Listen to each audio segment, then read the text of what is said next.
Welcome to the Stop Overdrinking and Start Living podcast, where high-achieving working moms come to learn how to stop overdrinking, reduce overwhelm and anxiety, and show up like the players they were meant to be. I'm your host, Angela Mascenik, and let's dig in.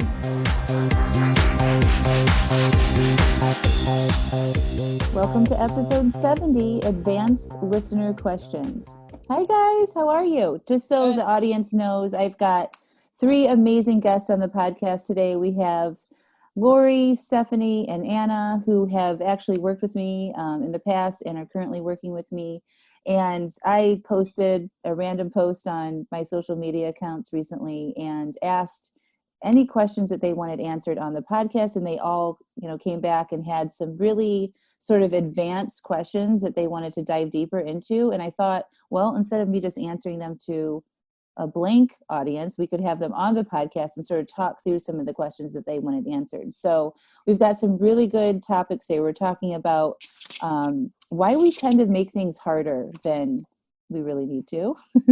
We're talking about comparing ourselves to others, and then working on the decision to drink and not to drink, and working through the desire for alcohol when we may have made some progress and sort of want to take it to the next level. So I think we're going to talk to Stephanie first about why we tend to make things harder. This was Stephanie's question. Why do we tend to make things harder than they actually need to be? So Stephanie, why don't you give us a little bit of background to that question? Yeah, I had a day where I went off my drink plan that I had made, and I just was, you asked that question on Facebook, and I was just like, the first thing that came to my head was, why am I making this so much harder than it has to be? I have the tools that you have given us, and yet I just still make it very difficult in my mind. Like, my thought is that this is hard. Mm-hmm. And it's not, I don't understand why I'm not just doing what I'm supposed to be doing or what I signed up to do. Yeah. So you know what I like to ask when there's a question, right? What? If you had to answer that question, what does your brain say? Why do you make this hard?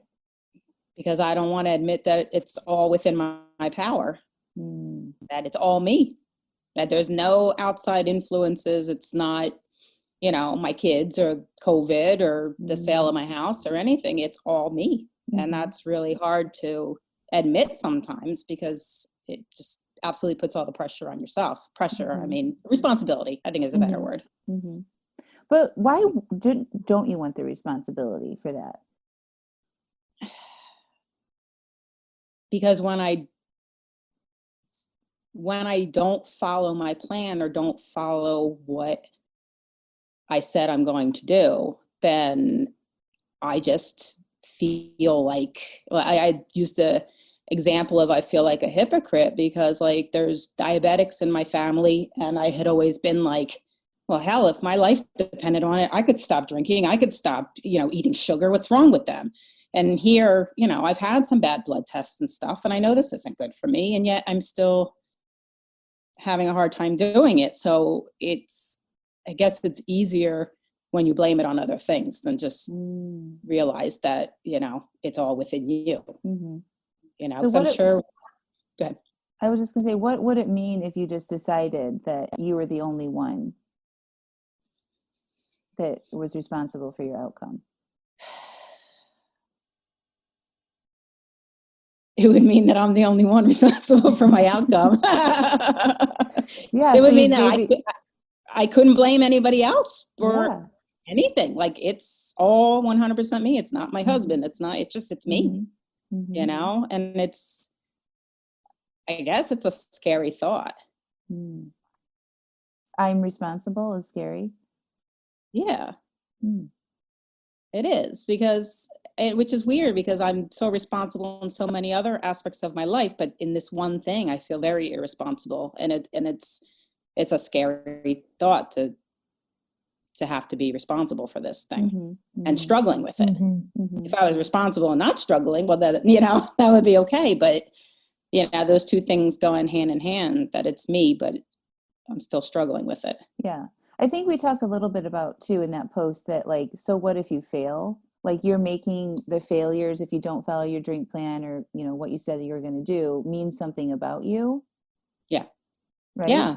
It means that I'm the failure, that Mm-hmm. I'm just not, I'm not a good role model. I'm Mm-hmm.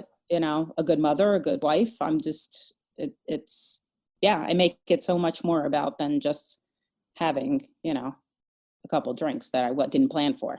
Right. So like in the original, I think the original post was you had one extra drink, you had planned for one and you had two. Right. Right. And you And I made said, that one extra drink mean that you're a failure and you're, you know, not taking responsibility and like this huge big drama session in your yeah, mind that you're not doing it, right? absolutely. Yeah. And it just totally set off a completely negative day. Yeah. Because I So just getting kept, back to your question is like, why do we make things harder? And we do that just because of our brains, right? right, Because our default programming is that we always go to the negative. So if you can't be, you know, if you're the only one responsible and you can't even stick to your drink plan, then that means you're a failure, which are right, all just thoughts in your head, right? Mm-hmm. So the reason why we're making it harder is because you're allowing that brain of yours to run wild with shameful, regretful, horrible thoughts that don't make you feel good, right? And yeah. that just will feed into that cycle of when you feel like a failure, what do you tend to do? I drank more because I'm like, well, hell with it. I failed already. So what's Yeah, the big deal? yeah. You know? And this is all over just one extra drink that you had, which doesn't mean anything, right? It's a totally neutral circumstance. Yeah. Yeah. Yeah. Just, I just expect myself to be perfect in this. Yeah. And, when I'm not, Mm-hmm. it So just, wouldn't it be a totally different experience to like just you know you had planned to have one drink, you had two, and instead of thinking why do I make it so much harder than it needs to be, like so what? I had two drinks instead of one. I think because then I'm worried that I'm giving myself permission, giving myself permission to the next time that Mm-hmm. happens to be like, oh, well, you had one extra, so what? Mm-hmm. So it's kind of like, yeah, I don't want to feel like, okay, that's fine, you did it, and now Mm-hmm. go on with your day, kind of thing. Does that make Okay. sense? It totally makes sense. And this is what everybody thinks, by the way. They're like, well, I don't want to just give myself a pass because I'll do it again. But what you're doing is you're being hard on yourself, which causes you to feel bad. And then you're drinking anyway. So it's not working. Right. Yeah. So Yeah. I'm suggesting that you ease up and feel more compassion and more curiosity and do the evaluations that we talk about in the program, right? Like sit down and like, what were you thinking in that moment that caused you to drink? Uncover that and then move on. But it doesn't need to be a big spin out, hard, drama filled thing if it's just one drink, right? You learn something from it and go on, but we don't need to keep perpetuating that shame and regret and failure type feelings. Right. Yeah. I have to stop writing like evaluation. I had fucking more drinks than I was supposed to have, Right, I right. need You got it's just you got to get so factual. It's just like had one drink planned, had one more. Why? I had this thought that led to this feeling that drove me to have that extra drink. And that's it. Like those are the facts, right? Right. And then you can move on. It doesn't need to be this big cascade of events. So why we make it harder, just to get back to that original question, is because of how we're thinking about what we're doing. That's what makes it hard. That's I'm it. being too emotional about it. I'm not being factual about it. I'm just Yeah, being too you're emotional. getting into more drama mode, into a story versus sticking with the facts of the situation. Okay, that makes sense. Okay, good. Do you have anything else you want to add to that? No, I don't think so. Okay, good. Thank you. You're welcome. Mhm. So, Lori, you're up. You wanted to talk about your desire for alcohol and you making decisions to drink and reducing Right. that desire, like you want to not want it. So, can you elaborate a little bit on that? Right. So when I started working with you like 6 months ago now, my goal was just to not want it. Like I would say to myself, I just want to not want it. And I'm still not there yet. So there's been a period of time lately where I did notice myself start drinking off plan, because the plan was no plan drinks. And it was interesting putting together the fact that I didn't calendar those 2 weeks. I told myself I wasn't over drinking because I wasn't drinking as much as I had in the past, but it was still like over drinking. But the thing not that I was happy about, but I just wasn't nearly as upset with myself about it. But it was more just you're not there yet. You want to be there, but you're not there yet. And to not put like a timeline on myself, because I felt like a 6-month time frame would be like the end of this. But it's who knows what that is. And now I've gone back to the scheduling a welcome of the urge. Like, I know it's going to come. I want to be conscious about it, because for those 2 weeks I was just like unconscious. I was back into that, like, I want that, and then like boom, I have a glass of wine in my hand. Like, how did that happen? It's just like, there it is. So that consciousness. But yeah, I think for so many of the listeners and people in the program, and even you who I've coached in the past, it's like, we don't want to think that we have to do this work forever. But right. but like managing your mind is something that I think that we should want to do forever. Right. So like committing, for me, I think in my own growth and reduction of the desire to drink is like, I made a hard commitment to myself that I don't make in the moment decisions for alcohol, like ever again, like, it just didn't happen. When we make in the moment decisions for alcohol, that's why we have desire in the first place, because your primitive part of your brain is like, ooh, that sounds good. Let's have a glass, even if it's just one, right? Right. And you have the one glass, and then the next day, ooh, that was fun. Let's do that again. Have another glass. Right. Yes. And then you keep answering that call in the moment, and then your desire just builds over time. So after 2 weeks, you're like, oh my God, I really want to go. Like, put a stop to this. Here we are again.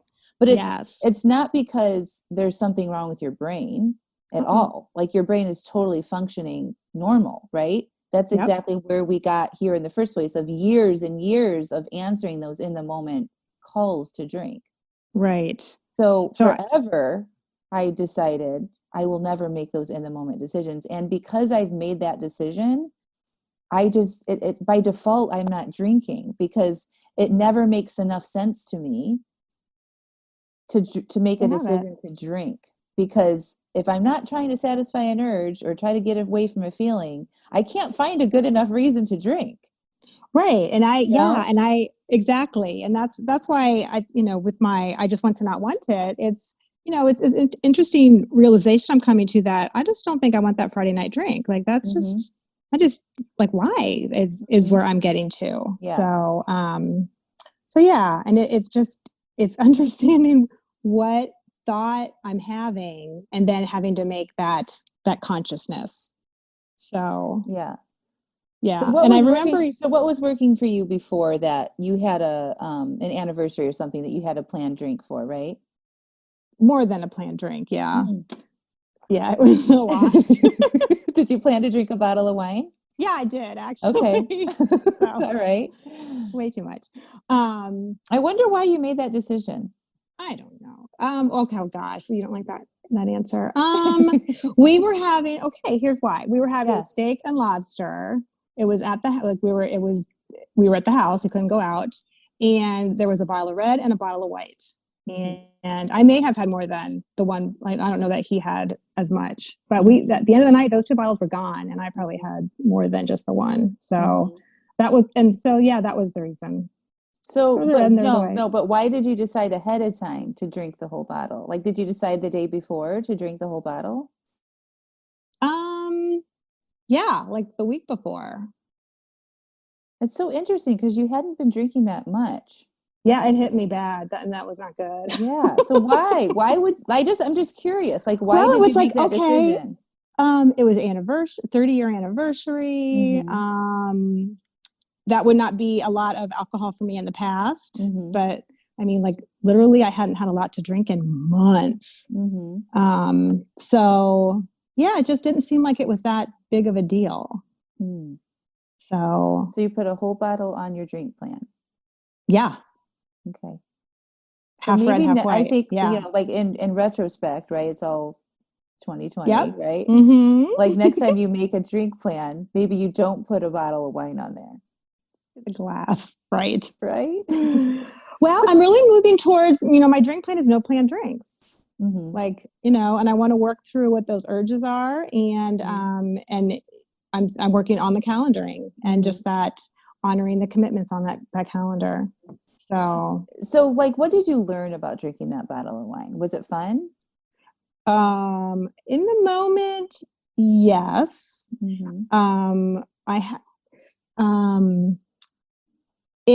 But it's okay. And then you have that worksheet about the like describing each sip and things. Oh, the tedious, powerful. The worksheet. tedious, powerful, yes. And so, and I didn't have it with me, but I had done it before because I would use this on my Fridays. And the feeling after like that evening was just way beyond that buzzing feeling. I mean, it was like, oh, this is like, why did I like to feel like this? Like, this is a very familiar feeling. And then I do remember thinking about my liver. I want to be kind to my liver. And I thought, oh, that was not kind to my liver. So those were kind of the things that I was thinking about. But so like, if you were to plan that again, like when you look at this worksheet and look back at the experience of it, it was maybe fun for the first couple drinks. And then after that, it lost its appeal. Yes. Because then, because with me, I'll just keep drinking. Like, and I had gotten to that point. So maybe just you like the silver lining here is that you had to learn something. You had to have that experience so that you don't put a bottle of wine on your drink plan again. Yes, Or be curious definitely. what what would happen if I drink a bottle of wine? Now you know. Now I know. I don't. And that's exactly what. So like the last glass of wine I had, I always come back to that. I'm like, I know exactly what a glass of wine is like for me. I know what the taste is. I know what the buzz or the fuzziness, the sort of veil I call it that comes over my mind. I know exactly what that is. And so I don't need to experience that again. Like I just feel, because I was so aware of that, like, and I remember it just not being super like important or something that was held. Like I'm just like, I know what that's like. So every time I think about drinking again, and I do, like it comes up on like big occasions or the holidays, I'm like, oh, I could consider having it. I go back to remembering that and I'm like, why? I don't need to feel that again. Yes. Yeah. So that was, yep. So where do you want to go with it? You want to just not drink? I want to not drink at all. Exactly. I want to be the woman that just doesn't drink, that my husband would just say, oh, Lori, if someone says something like, hey, you guys want some beer? Oh, Lori doesn't drink, but we'll have, whatever. I want to just not have it even be an issue, like a cigarette. I don't even think about that. Yeah. So, okay. Yeah. So I would I'm getting there. Yeah. Keep making the plan with the no drinks on it. Processing those urges, being willing to feel them, like welcome them in the whole bit. Yeah. I definitely like the welcoming of the urge. It puts you so much more in control of it than it just like it happening to you. Then you're like, no, I'm choosing to have this. Right now. I like that. Yeah.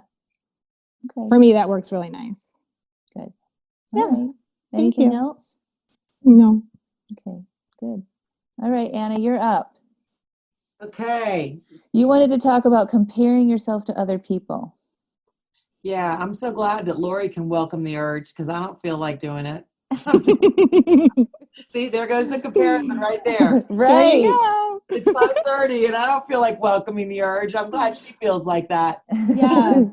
It's a good test. Well, I'm going to do it. I'll be doing it. But I do feel, Angela, like Stephanie and I have been talking for a while now too. I mean, when she's beating herself up about over drinking 2 drinks, I'm like, damn girl, I wish I could beat myself up over drinking 2 drinks, because this weekend I overdrank and had a whole bottle. So, it's just that tape of just someone's always, I don't want to mean doing better, but like doing better, like, what they're better.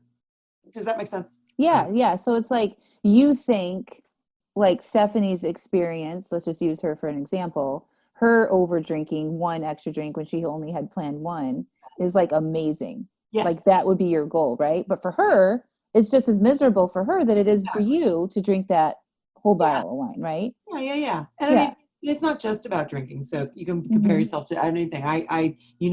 When this whole COVID thing started, I stopped with the Facebook because I was just sick of hearing, silly stuff or just depressing things. So, but I mean, I think as humans, we have a tendency to compare ourselves to other people, but mine can be extremely unhealthy. Like where it's just like, well, you're never any good at this, Can you give me a recent example of when you did that? I don't know. I mean, I think, I look at, people and girls like, okay. In the program, you have a lady who, lost, what is she? She's complaining she only lost like 10 pounds in a month. And I'm like, oh my God, I think that's glorious, So that's a good example of it. So tell me what your thoughts are when you see somebody celebrating that they lost 10 pounds in a month. Like, I wish I could do that, or I've done that, but I should have done better. So how do you feel when you think that? Defeated. Yeah. And then usually what happens when you feel that way? Well, I don't go to your thought model and just write it down. But I feel defeated, and usually I'll go down in like that spiral, and it may not, what I've learned recently though, is it may not happen all right at that time. I may get through a couple days and be like, you know what, you got this. And then a couple days later, something happens. Either I'll have a planned drink and overdrink, or I'll have a not planned drink and drink anyway, or I'll eat too much of something. So it's not necessarily right in the moment, but when I look back through my extensive journaling, it'll come back, Yeah. So it's like it's like a quick little hit of like the thought comes into your mind. Oh, I should have done better. I could have lost 10 pounds this month too. Yeah. And then we forget about it, right? But you kind of carry that defeatness. There's like an underlying current that's happening there. And then something else will happen, or another thought will come in and you'll just be like, fuck it. Right. Yeah, exactly. Yeah. And so then do you ever drink or eat from that place? Of course, all the time. But like I said, it might not be instantaneous. It may be, I may make up an excuse like, oh, cool, it's Friday night. Everybody wants to have a virtual drink. Right. I'll have 1 that turns into 3. And then, and I get myself back on track like 2 days later, but it's not. And one thing, I re-listened to one of your podcasts, the one on progress, not perfection. And it's funny because when Laura and Stephanie were talking, I'm like, God, do they see how far they've come?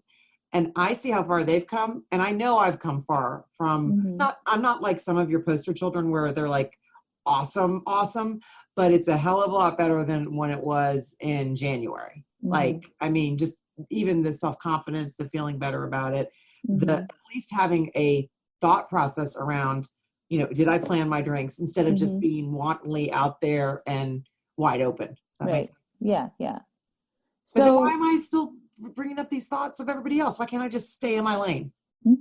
So if we, like I did to Stephanie, if you had to answer that question, what would you say? Why do I keep comparing myself to other people? Because I enjoy the pain of it. I don't know. I don't know. Like really think about that. Like, why do you compare yourself to other people? Probably because of lack of self-confidence. Yeah. And I feel like, probably. So what is that thought in your head? You should be doing better. You should be doing better. You should work harder.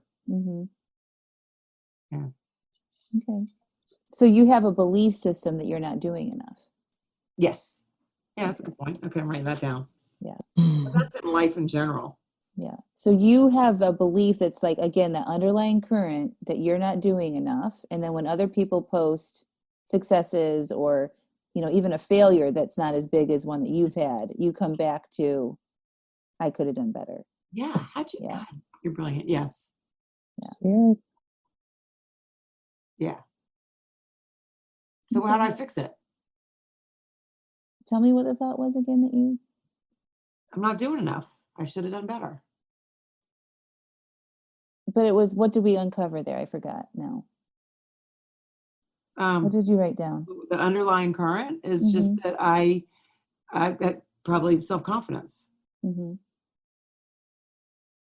So, okay.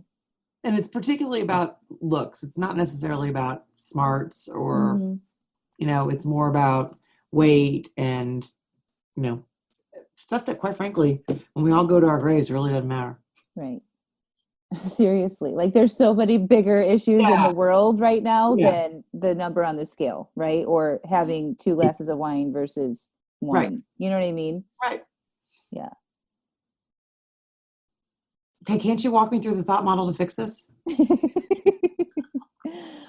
So if you thought that what you were doing is enough, what would that mean? How would things change for you? I guess I would, I mean, but then it always looks like the perfect, like when you talk about progress, not perfection, like the not drinking, you know, like just not drinking, just only eating no carbs and no flour, no sugar. You know, that looks like enough, like when it's perfect.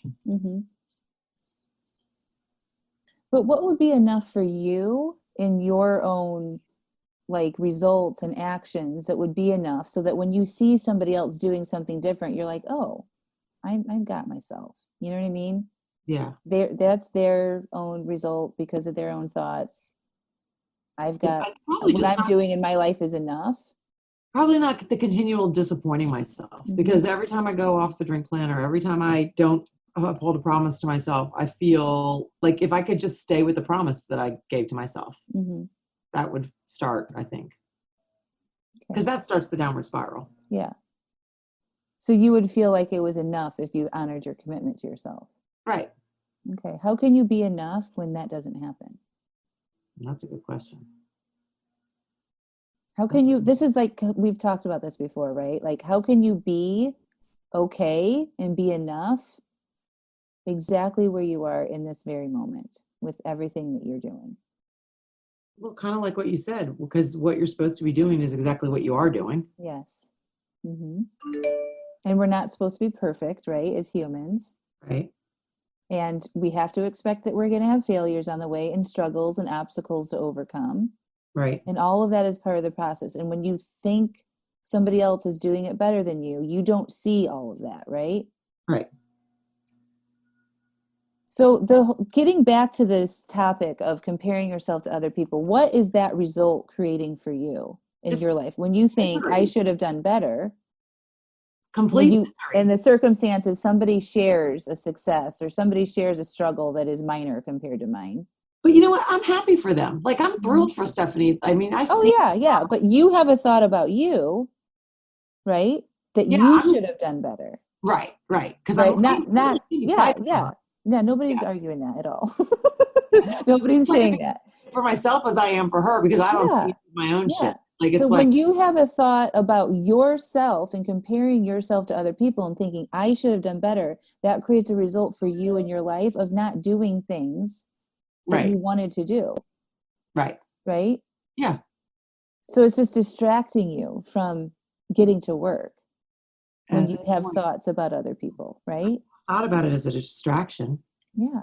Because like when you feel defeated, you said, I don't go do the thought work. I don't run models. I might the next day I might eat or drink off plan. Right. It just continues the spiraling. Yeah. You stay stuck where you are. It's almost like having a drink in a way, probably in a way, because it's almost like Facebooking or whatever else. Because I'm thinking about that instead of thinking about. Yeah. You're thinking of how you should have done better. And that's occupying space in your mind instead of looking at what you have done that's working. Right? That's great. Okay. So when you start worrying about what other people are doing and comparing yourself to them, it just prevents you from having the growth that's available to you. Okay? It's just a distraction from that. That's such a great point, and I didn't even see it like that. I thought I was trying to be motivating to myself or something, but instead it's Oh just, no. Yeah. Like if you had that thought, I should have done better, and then you felt motivated, and maybe for some people that thought would create motivation for them, right? yeah.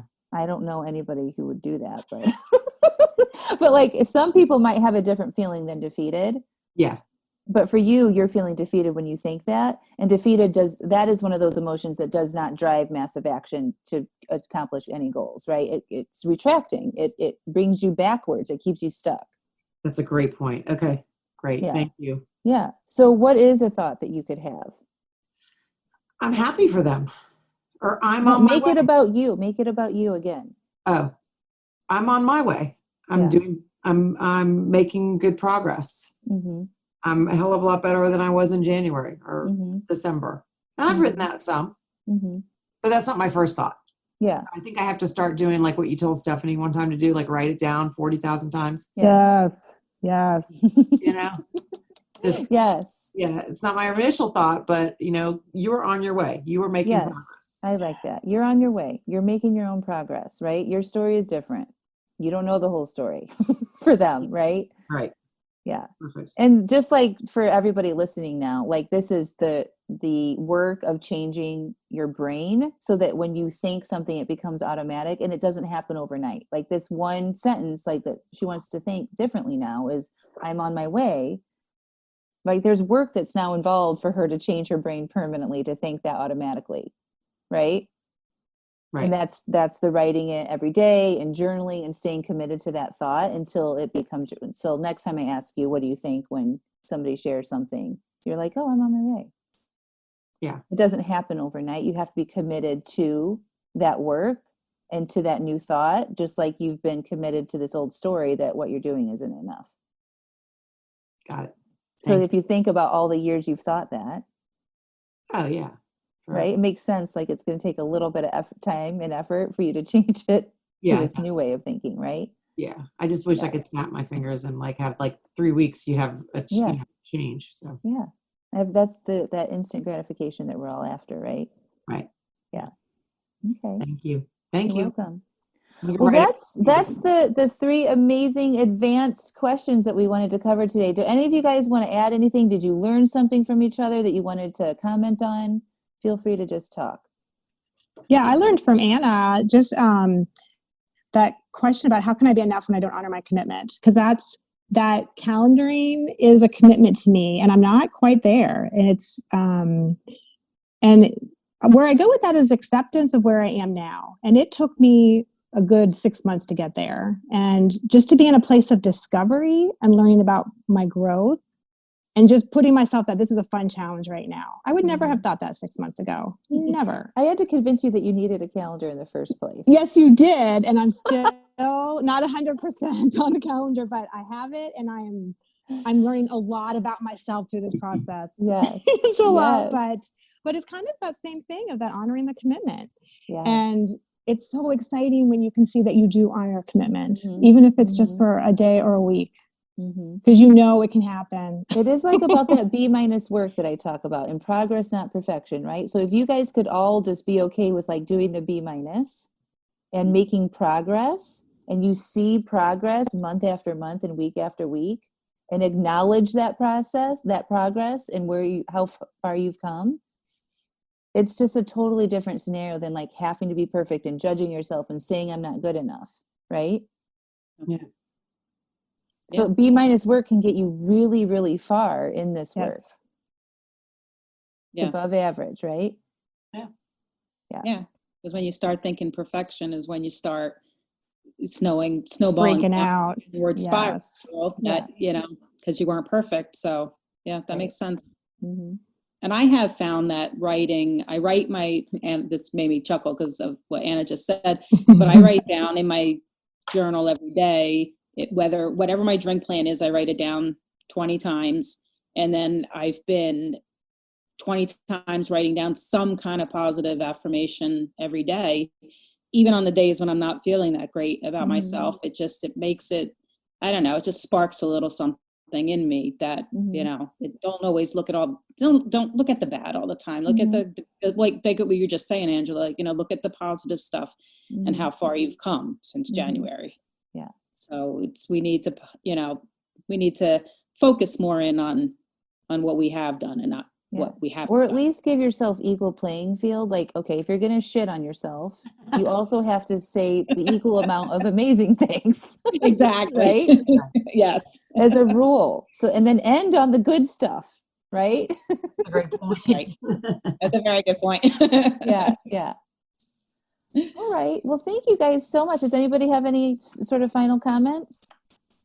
I think that's going to be the quotation for the day. If you're going to shit on yourself, have equal playing field with positive stuff. And end on the positive. Yeah. I need new tattoo right there. Yeah. So awesome. Well, thank you all so much for being on the show. And listeners, you guys need to get your notebooks out and go back and take notes on this. And always message me, email me, comment on Facebook if you'd like any questions answered. And maybe you'll be on the podcast next. Talk to y'all soon. Bye. Bye. Bye. Hey, did you guys like what you just heard? That is a very good example of what a group coaching call is like inside my program, Stop Over Drinking and Start Living. If you're interested in getting coaching on some underlying beliefs that you have about your abilities to stop over drinking or what you make it mean when you drink, please request a call with me and see if joining my amazing group program where you get to be around awesome, smart, capable, badass women like the ladies on this call, and we'll see if it's a good fit. So the link to request a call from me is in the show notes, and I look forward to speaking to you soon. Talk to you next week. Bye for now.